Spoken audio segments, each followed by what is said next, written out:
Okay, so let's talk about the month of August and some of the major astrology that is happening this month because we have entered eclipse season. Eclipses are in alignment with the North Node and the South Node that just shifted signs. Okay, so an eclipse is their fated events, and I'll tell you because I've been sitting with this energy for about a week now. Because I like intuitive astrology here. I had someone ask me yesterday, like, how do you know astrology? I'm like, my grandma was an astrologer, and I feel like I come from the stars. I've taken a lot of different classes, but I have to understand the energy for myself to be able to explain it to you. And I'm not perfect in it, but you listening and coming here helps me show up and learn it more. So I'm grateful. I'm very grateful. Okay, so fated events with the eclipses. You know, let's talk about the North Node and the South Node because the South Node is now in Leo. So the Leo area of your chart. And the North Node is in Aquarius. The nodal points are calculated based on where the moon's orbit intersects the ecliptic. That is what indicates the nodes. They are points in a chart. And they travel backwards, and they change every 18 months. So the South Node being in Leo and the North Node being in Aquarius are here for the next 18 months. So as we go through different eclipses, they're going to be around these points, okay? And the reason why they're fated is because the moon has to deal with our inner infrastructure, and the sun has to do, or the rotation of the sun has to do with our external circumstances. And so when they intersect, or when there is a full moon or a new moon close to these points, that is what indicates the fate of where you're supposed to be, like non-negotiable. And I've watched eclipses for years now, and I feel like people start hitting fucking walls. Really, it's like, oh, they're giving me this image of like, I don't know if it's Roblox but it's like a game where they're just like walking into the wall, and it's like, turn around. Or like, go that way, But the little fucking character is just going into this wall, and so those walls start to fall down so that you can continue to go, or you get turned around, or you get moved out of a situation. Like, I don't know where you were trying to go, but you're supposed to go that way, right? So it's like this divine intervention I'm hearing, but it is fated events. And so you want to know the area of your chart where you have Leo and Aquarius. I put an image out there for the nodes shifting, but this month, and they happen in pairs. So when there's an eclipse, like a solar eclipse, there's also a lunar eclipse. Okay. But this is not, I'll do a different video on it, but I just want you to know that this month is going to be powerful. And the chart for the new moon on August the 12th with the eclipse in Leo is mad crazy, right? There's like trines, a grand trine with Venus, and like all this, like, I think there's like a sextile to Neptune, and there's a sextile to something else, and it's crazy. There's all this supportive energy that is happening. And so the month may feel like, what in the world? In a good way. A lot, but in a good way. So I'm just going to run through so that you can have some insight to like what is happening, because we have some planets moving and all that stuff. Oh, they're telling me to talk about the Lionsgate portal. So the Lionsgate portal is open. I feel like your energy could feel off. Like you could be tired. I feel this exhaustion that has been coming through. The Lionsgate portal has to do with the sun and the earth's alignment with the star Sirius, which is the second brightest star in the sky. And there is like a Sirius A and a Sirius B. It's like I was reading about this star. I read about it often because I'm curious, but I would look into that. The Lionsgate portal is open. It is big on manifestation because, it's like the infinity, the 8-8. as you give, you will receive. But there's also some importance in like them wanting you to know what you put out, you'll get back. So be mindful of that, and it will be magnified during this time. So just be use it in a good way.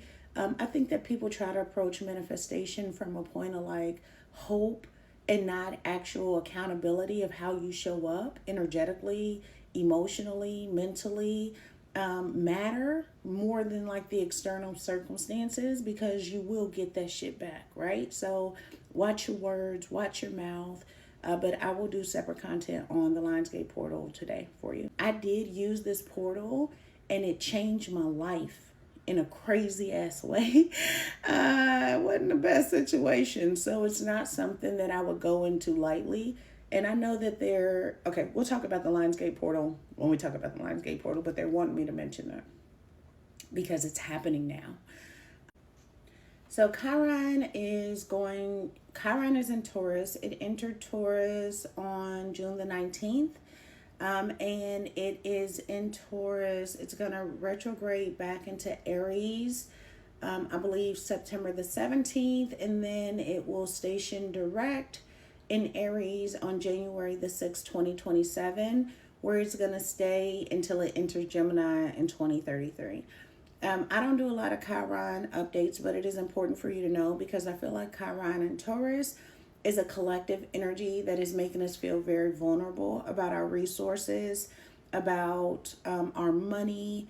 I think that it is going to have major impact in like the financial systems, in agriculture, and how we approach those things, because I feel like they're giving me this energy of like what we put in our physical body and how we are going to be more conscious of the fact that the things that what we're eating and consuming are like killing us, right? So I feel like that's going to be a theme that comes up. But just know August the 3rd, 2nd, 3rd, Chiron is going to do its final retrograde back into Aries, where it's been for a while, for years. So there could be some shift in those areas of chart, but I feel like this is more of a collective energy, okay? And then we have on August the 6th, Venus is going to leave Virgo and enter Libra, which she rules. So relationship, diplomacy, beauty, fairness, creativity. I feel like Venus is going to be a little bit more free in her aesthetics and beauty, and her ability to be receptive to the things that are coming in, because she just went through this bout in Virgo, learning to not have to be perfect in everything, learning that some things are going to be messy, but she is going to compromise a little bit better. She is going to be open to the conversation and have more to say post August the 6th. And then on August the 9th, Mercury is going to enter Leo. And so there's going to be bold thoughts. There's going to be big conversations. There's going to be public speaking, content creation, leadership. You're going to want to share your ideas. Mercury and Leo with Jupiter there is like, oh, I got shit to say, you know? Hear me roar. I got shit to say. But do not be overly attached to like forcing your thought on someone else, or forcing your opinion, or I'm right and you're wrong. Because what the fuck is the good of that? You know, like, we're not doing that. Everybody has the right to their opinion and their perspective and how they approach the world, which is what makes this a creative, beautiful place to be. But when Mercury enters Leo with Jupiter there, you could be like, I'm right, you're wrong. So just be mindful of that. Okay. And then on August the 11th, Mars is going to enter Cancer. So Mars is going to slow down a bit, because the athlete becomes the swimmer. The athlete that has just been electrified by Uranus, chaos, rambunctiousness, is going to take that mental active energy into the sign of Cancer, which is emotional, watery, crabby, more protective, more family oriented, emotional, children, you know, like the home space, defending those that we care about. When Mars is in Cancer, though, you want to be mindful of being passive aggressive. It's like What you say? Or what do you mean? Say what you mean what you say, act on that shit, stand on it type energy. You will be challenged, right? Because, so just be mindful of that. But Mars is going to move into Cancer. So y'all can have Mars Cancer, says the Gemini sun sign person. Not that I don't love Mars, but damn, you know. Then we have eclipse season. This is important. So August the 12th, there is a solar eclipse in Leo. Yeah, solar eclipse at 20 degrees and 2 arc minutes. So 222, relationships, partnerships. It is a new moon.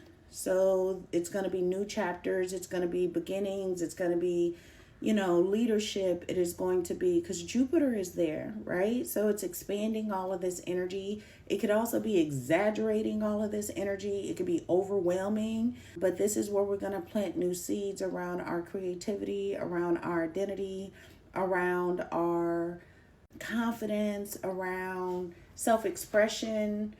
It's going to ask you to step into your authentic self. I feel like I can feel people being pushed into their authentic self. So I don't know why the energy is coming through and kind of hitting their face is what I'm getting, which, like, damn. But just know there's going to be a need for you to be you. And then on August the 28th, our lunar eclipse, because eclipses happen in pairs, is going to be in Pisces. Which, when I talk about the eclipses separately, I'll tell you why. But it is at 4 degrees of Pisces. And this is going to be endings, right? So the North Node just moved out of Pisces, which is where we were being called to move into, to evolve more into our faith, right? The faith. Oh, you know what? God was talking to me earlier about this, because they were saying, like, one of the first lessons that we have to learn when it comes to our, like, oh, let me get it right. Like the 3D versus spirituality, or the inner world, outer world type of energy. They were saying, like, one of the very first lessons that you learn is faith, because you cannot see God. God was like, you can't see me. You know I'm there. You experience me. You have moments where you feel like I'm around, or you hear me, or all these things, but you have so much faith embedded in you because you've never seen me and you believe in me. And if that's not faith, right? So they were just talking to me about this energy of faith, but there is this eclipse that is happening in Pisces. And one of the lessons that I feel like we've all had to have and learn, and will continue to learn and lean into, is faith, God, creativity from a different sense of, like, balance, the underworld, the overworld, the fish, our intuition, our compassion. Jupiter rules Pisces, and there's this, like, abundance of and it's a water sign. There's a lot of, like, it's this, like, surrender to a bigger cause, right? This surrender of identity. Because when I look at an ocean, or when I'm standing in front of an ocean, one of the biggest things is, like, if this water decided to rise up right now, it's a wrap. Who am I? So there's that energy. It's like there's going to be this release of the Pisces area of our chart. And it is going to be fated things that need to go.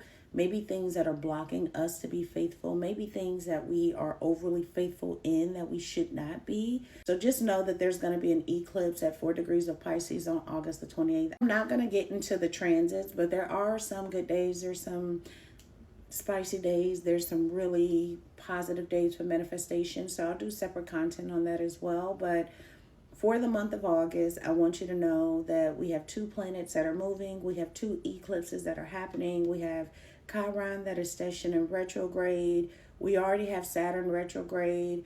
We have Neptune retrograde. We have Pluto retrograde. And we have the North Node and the South Node that moved last month. So we're coming out of a big month, heading into another big month energetically. I will make content to support that. I love you.